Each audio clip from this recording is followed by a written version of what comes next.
Hello everyone, इस video में हम डिस्कस करेंगे फील्ड क्राफ्ट के बारे में जो NCC B and C certificate examination point of view से बहुत ज़्यादा इंपॉर्टेंट है। एंड साथ ही साथ हम फील्ड क्राफ्ट से रिलेटेड जो इंपॉर्टेंट टर्म्स हैं उनको भी इस वीडियो में डिस्कस करेंगे। इसके अलावा पार्ट 2 आएगी इस वीडियो की जिसमें हम जनरली डिस्कस करेंगे बैटल क्राफ्ट को। सो चलिए शुरू करते हैं इस वीडियो को। सो फील्ड क्राफ्ट होता क्या है? फील्ड यानी कोई जगह, कोई ज़मीन का टुकड़ा, उसे हम कहते हैं फील्ड। एंड क्राफ्ट यानी एक कला, कौशल जिसे हम कहते हैं। तो फील्ड क्राफ्ट का मतलब कि किसी भी सैनिक या किसी भी कैडेट को ज़मीन के बारे में कितनी नॉलेज है, वो उस ज़मीन को कितने अच्छी तरीके से यूज़ कर सकता है, उस चीज़ को हम कहते हैं फील्ड क्राफ्ट। एंड जो प्रॉपर डेफिनेशन है जो आपको एग्जामिनेशन में लिखनी है वो है फील्ड क्राफ्ट उपलब्ध ज़मीन को सही ढंग से इस्तेमाल करने की कला है जिसमें हम अपने को छुपाकर शत्रु पर आक्रमण कर सकें। एंड इसका जो ट्रांसलेशन है इंग्लिश में वो लिखा है, तो आप लिख सकते हैं। नाउ फील्ड क्राफ्ट के अंडर जो इंपॉर्टेंट टॉपिक्स आते हैं वो है आर्ट यानी कवर, चालें, movements, concealment, camouflage, fire and movement, दूरी का आप अंदाजा कैसे करेंगे, एंड टारगेट को आप कैसे चिन्हित करेंगे। ये सारे टॉपिक्स फील्ड क्राफ्ट के अंडर आते हैं एंड इनके बारे में हम डिटेल में आगे डिस्कस करेंगे। सो आर्ट या कवर होता क्या है? कवर यानी कि आप किसी भी ऑब्जेक्ट के पीछे अपने आप को छुपा रहे हैं, चाहे दुश्मन की नज़र से बचने के लिए या उसकी गोलियों से बचने के लिए, तो उस चीज़ को हम कहते हैं आर्ट यानी कवर। नाउ कवर हमारे पास दो टाइप्स की होती हैं, यह है एक नजरी आर्ट और दूसरा है फायर से आर्ट। नजरी आर्ट यानी कि जो आपको दुश्मन की नज़र से बचाए, उसकी गोलियों से नहीं बचा सकता, उसे हम कहते हैं नजरी आर्ट। और दूसरा है फायर से आर्ट।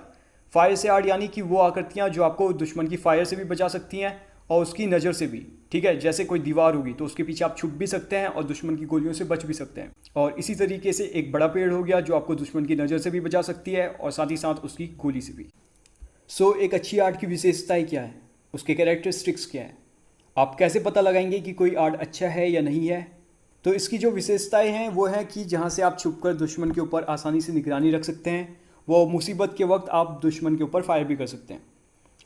दूसरी चीज़ है कि जहां से आप शत्रु की निगरानी व फायर दोनों से बच सकते हैं और साथ ही साथ आसानी से आप आगे भी बढ़ सकते हैं। एंड मोस्ट इंपॉर्टेंट, कवर ऐसी जगहों पर लो जहाँ से आप काफ़ी समय तक आरामदेह स्थिति में रह सकते हैं। सो नाउ कम्स मूवमेंट्स यानी चालें। तो जब भी आप किसी भी दुश्मन के इलाके में होते हैं या किसी भी आप वॉर जोन एरिया में हैं, तो क्या होता है कि उस समय आप एकदम एज अ नॉर्मल पर्सन यानी आप एकदम सीना तान कर नहीं चल सकते। तो उस कंडीशन के लिए, उस सिचुएशन के लिए मिलिट्री में एक स्पेशल ट्रेनिंग दी जाती है जिससे आप आगे बढ़ते रहें, आप एडवांस होते रहें और साथ ही साथ आप दुश्मन की नज़र से भी बच सकें और उसकी गोलियों से भी अगर पॉसिबल हो तो। मिलिट्री में दो तरह की चालें होती हैं, ये है बगैर हथियार की चालें और हथियार के साथ चालें। बगैर हथियार की चालों की बात करें तो इसमें आती है बंदर की चाल, चीते की चाल, लुढ़कना और पेट के बल चलना। बंदर की चाल की बात करें तो इसमें आप अपने हाथ और घुटनों के बल चलते हैं, जबकि चीते की चाल में आप अपने घुटनों और कूहनियों के बल चलते हैं। लुढ़कना या रोल करना ये सिंपल है, आप अपने पीठ के बल रोल करते हुए आगे बढ़ते हैं। एंड पेट के बल चलना, इसमें आप अपने हाथों के सहारे अपने पेट को घसीटते हुए आगे ले जाते हैं, आप अपने आप को एडवांस करते हैं। तो ये है हमारे पास बगैर हथियार की चालें। नाउ हथियार के साथ मूवमेंट्स की बात करें तो इसमें भी आप सेम जैसे बिना हथियार की चालें हैं वैसे ही आती हैं। फ़र्क ये है कि इसमें आपके पास हथियार होगा तो आपको उस हथियार को कैरी करना है और सिर्फ कैरी ही नहीं करना बल्कि उस हथियार को डैमेज होने से भी बचाना है। नाउ इसमें जो पहली चीज़ आती है वो है चीते की चाल। चीते की चाल में आप क्या करते हैं, आप अपने कूहनियों और घुटनों के बल चलते हैं आगे को। तो इस केस में आपके जो दोनों हाथ हैं वो फ्री रहते हैं, तो आप राइफल को अपने दोनों हाथों में कैरी करते हैं और आगे को एडवांस होते हैं। मंकी की चाल की बात करें तो इसमें क्या होता है, आपके हाथ और घुटने दोनों के बल आप आगे बढ़ते हैं और राइफल को इस तरीके से कैरी करते हैं कि जो उसकी मज़ल है वो ज़मीन को ना लगे। तीसरी चीज़ है रोलिंग यानी लुढ़कना। इस केस में आप क्या करते हैं कि अपनी जो राइफल है उसको सीने के बल और दोनों पैरों के बीच में फंसाकर आप आगे को लुढ़कते हैं। एंड जो चौथी चीज़ है वो है साधारण चाल टहल कर चलना। ना ये सिंपल चाल, वो सिंपल चाल नहीं जो आप आम लाइफ में चलते हैं। इसमें आप क्या करते हैं, आप आगे को एडवांस होते हैं लेकिन थोड़ा पीठ के बल झुककर आप अलर्ट रहते हैं कि कहीं से कोई भी दुश्मन आप पर अटैक ना कर दे। नाउ एक इंपॉर्टेंट क्वेश्चन आता है कि चीज़ें कैसे दिखलाई पड़ती हैं, हाउ आर थिंग्स सीन्स। ये question generally B and C certificate examination में पूछा जाता है और अगर कोई साइंस बैकग्राउंड का स्टूडेंट होगा जो इस क्वेश्चन को टैकल कर रहा होगा तो वो जनरली आंसर लिखेगा कि प्रकाश की वजह से यानी लाइट की वजह से। लेकिन आपको समझना होगा कि यहाँ मिलिट्री के पर्पज़ से पूछा गया है ना कि साइंस के पर्पज़ से। सो मिलिट्री के पर्पज़ से जो चीज़ें दिखलाई पड़ती हैं वो क्यों दिखलाई पड़ती हैं, उसके कारण है शेप यानी आकार। बहुत सी वस्तुएं जो अपने विशेष आकार से पहचानी जाती हैं, जैसे कोई पेड़ है या कोई इंसान है, तो आप आसानी से बता सकते हैं कि इनमें से पेड़ कौन सा है और इंसान कौन सा है। इसके बाद आती है चमक यानी शाइन। जितनी भी चमकीली वस्तुएं होती हैं वो आँखों को जल्दी आकर्षित करती हैं और इसलिए वो दिखलाई भी जल्दी पड़ती हैं। इसके बाद आता है शेड यानी छाया। धूप की वजह से जो आपकी ज़मीन या पानी पर जो छाया पड़ती है वो भी आँखों को आकर्षित करती हैं और इससे आप आसानी से दिखलाई पड़ते हैं। इसके बाद आता है सरफेस यानी सतह। सपोज़ धरती के ऊपर बर्फ़ गिरी हुई है और उसमें कोई कौवा आकर बैठता है तो वो कौवा आसानी से दिखाई देगा क्योंकि दोनों की सतह डिफरेंट है। इसके बाद आता है फासला यानी स्पेसिंग। प्रकृति में कोई भी वस्तु निश्चित फासले पर नहीं होती है, इसीलिए जो जवान हैं, जो उनकी गाड़ियाँ हैं या उनके जो तंबू हैं, उनका जो नियमित फासला होता है वो अपनी ओर ध्यान आकर्षित करता है। और इसके बाद आता है हरकत यानी मूवमेंट। तो कोई भी वस्तु आँखों को उतना आकर्षित नहीं करता जितना उसकी हरकत करती है और इसीलिए हरकत की वजह से चीज़ें आसानी से दिखलाई पड़ती हैं। नाउ अब बात आती है कंसीलमेंट एंड कैमोफ्लेज की। देखिए, कैमोफ्लेज और कंसीलमेंट दोनों का मतलब सेम होता है कि हमें अपने आप को छुपाना होता है दुश्मन की नज़र और उसकी फायर से। इन दोनों में जो फ़र्क है वो मेन फ़र्क ये है कि कंसीलमेंट में हम प्राकृतिक चीज़ों के पीछे छुपते हैं, यानी उन चीज़ों के पीछे जो प्रकृति ने हमें ऑलरेडी प्रोवाइड की हैं। जैसे कोई बड़ी झाड़ियाँ होगी, घास होगी, कोई बड़ा पेड़ हो गया, इनके पीछे अगर हम छिपते हैं तो इसको हम कहते हैं कंसीलमेंट। एंड जो कंसीलमेंट का जो मुख्य उद्देश्य होता है, जो ऑब्जेक्टिव होता है इसका, वो ये है कि हम छुपकर हमला कर सकते हैं या अपने आप को बचा भी सकते हैं दुश्मन की नज़र व उसकी फायर से। एंड कैमोफ्लेज की बात करें तो कैमोफ्लेज में भी हम कंसीलमेंट हासिल करते हैं, यानी हमें छुपना होता है। बस फ़र्क यह है कि इसमें हम प्राकृतिक चीज़ों के बजाय मैन मेड चीज़ें, यानी जो इंसानों ने बनाई हैं, उन चीज़ों का सहारा लेकर उसके पीछे छुपते हैं। जैसे गिली सूट एक कॉमन एग्जाम्पल है। इसके अलावा फेस पेंट, आपने देखा होगा सोल्जर्स के मुंह पर पेंट लगा हुआ, तो वो इसका एग्जाम्पल है। इसके अलावा जो युद्ध की पोशाकें होती हैं, जो सोल्जर्स की जो पोशाकें होती हैं, उनका कलर आपने देखा होगा ग्रीन या ब्राउन होता है, तो वो भी कैमोफ्लेज का काम करती हैं। तो ये है main difference between concealment and camouflage. दोनों का मतलब सेम होता है कि आपको अपने आप को छुपाना होता है। बस फ़र्क ये है कि कंसीलमेंट में हम नेचुरल चीज़ों के पीछे छुपते हैं, जबकि कैमोफ्लेज में हम मैन मेड चीज़ों के पीछे छुपते हैं। नाउ अब बात आती है कि कैमोफ्लेज और कंसीलमेंट के प्रिंसिपल्स क्या हैं। प्रिंसिपल्स यानी सिद्धांत। सिद्धांत क्या होता है? देखिए, आपको कोई भी काम करना है तो उस काम को करने के कुछ नियम होते हैं, तो उन नियमों का सेट, उसको हम कहते हैं प्रिंसिपल्स। अगर आप प्रिंसिपल्स को फॉलो नहीं करेंगे तो आप पकड़े जाएंगे या आप कुछ गलती करेंगे। तो इसीलिए कैमोफ्लेज और कंसीलमेंट के जो प्रिंसिपल्स हैं वो क्या क्या हैं, आइए देखते हैं। आपको वर्दी, हथियार और गाड़ियों की जो चमक दमक है तथा उसकी जो रूपरेखा है उसको मिटाकर उसकी शक्ल बदलनी है, क्योंकि आपको पता है कि जो चमकीली चीज़ें होती हैं वो आंखों को जल्दी आकर्षित करती हैं और इसीलिए आपकी जो पोजीशन है, जो आपकी लोकेशन है, वो रिवील हो सकती है। इसके अलावा जो छाया है उसका जितना हो सके इस्तेमाल करें, क्योंकि छाया आपको कंसीलमेंट हासिल करने में मदद करती है, वो आपको छिपाने में मदद करती है। इसके अलावा क्षितिज रेखा से बचें। क्षितिज रेखा क्या होती है? क्षितिज एक इमेजिनरी लाइन होती है जो असल में नहीं होती लेकिन हमें प्रतीत होती है। कैसे, देखते हैं। तो देखिए, इस पिक्चर में ये हमारे पास है आसमान और ये है धरती। तो आसमान और धरती को मिलाने वाली एक इमेजिनरी लाइन जो असल में नहीं होती है, तो उसको हम कहते हैं क्षितिज रेखा। कैसे, देखिए यहाँ पे हमें लग रहा है कि आसमान और धरती मिल रहे हैं, तो इस रेखा को हम कहते हैं क्षितिज रेखा। तो अगर आप इस क्षितिज रेखा पर चलेंगे तो आपकी जो लोकेशन है वो आसानी से रिवील हो जाएगी। दुश्मन को आपके आने की आहट पहले ही पता चल जाए, क्योंकि अगर आप क्षितिज रेखा पर चल रहे हैं तो आप दूर से ही दुश्मन को दिख जाएंगे। नाउ इसके अलावा धीमे चलें, यानी जितने धीरे आप चलेंगे उतनी कम आपकी हरकत होगी और इससे आपका जो कैमोफ्लेज या कंसीलमेंट है वो मजबूत रहेगा। इसके अलावा जो आसपास की भूमि का रंग है उसके साथ मिले।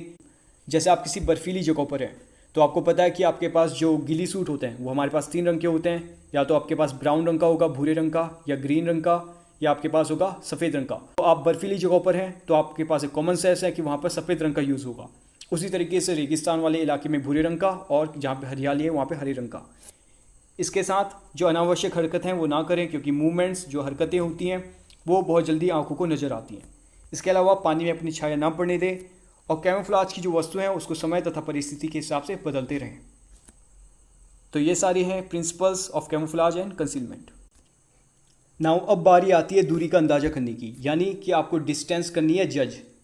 और इसकी ज़रूरत क्यों पड़ती है? क्योंकि आपके पास जितने भी वेपन्स हैं उनकी रेंज अलग अलग होती है, तो आप वहाँ पर फीते से नहीं नाप सकते कि भाई इसकी रेंज इतनी होगी, क्योंकि आप दुश्मन के इलाके में हैं। तो इसीलिए उस समय दूरी का अंदाज़ा करना इंपॉर्टेंट होता है, क्योंकि आपको पता है कि जो आपकी वेपन है इसकी जो मारक क्षमता है, इसकी जो रेंज है वो डिफरेंट होती है। किसी की 50 मीटर होती है, किसी की 100 होती है, किसी की 150, किसी की 200, किसी की 400। तो इसीलिए आपको अपने दिमाग से डिस्टेंस को जज करना पड़ता है और उसके अलग अलग मेथड्स होते हैं। नाउ दूरी का अंदाज़ा करने के करीब 6 मेथड्स होते हैं। ये हमारे पास है यूनिट का मेथड यानी इकाई का तरीका, दिखाई का तरीका। इसके बाद आता है ब्रैकेटिंग विधि और सेक्शन की औसत विधि, और जो दो और आते हैं वो हैं की range method and halving method. ये दोनों ज़्यादा इंपॉर्टेंट नहीं है क्योंकि एनसीसी के एग्जाम में ये पूछे जाते हैं नहीं, बट फिर भी हम इनको डिस्कस करेंगे।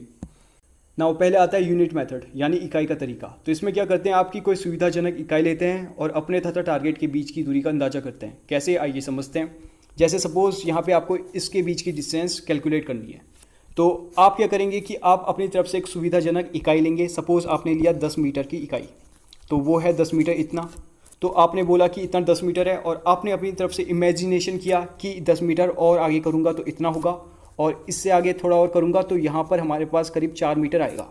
तो इस हिसाब से 10, 10 और 4, इसका मतलब ये 24 मीटर हो गया। तो इसे हम कहते हैं यूनिट मेथड यानी इकाई के तरीके से आप नापते हैं। तो ये हमारे पास हुआ इकाई का तरीका। इसके बाद आता है दिखाई का तरीका यानी अपीयरेंस मेथड। तो क्या है कि जो विभिन्न दूरियों पर जो मनुष्य की शक्ल है, जो इंसान की शक्ल होती है, वो अलग अलग दिखाई देती है। जैसे 200 गज की दूरी पर जो उसका शरीर है, उसके शरीर के सारे भाग साफ दिखाई देते हैं। 250 गज की दूरी पर घुटने के बल खड़े आदमी को फोरसाइट की ब्लेड ढक लेता है। 300 गज पर चेहरे का जो रूप होता है वो धुंधला पड़ जाता है।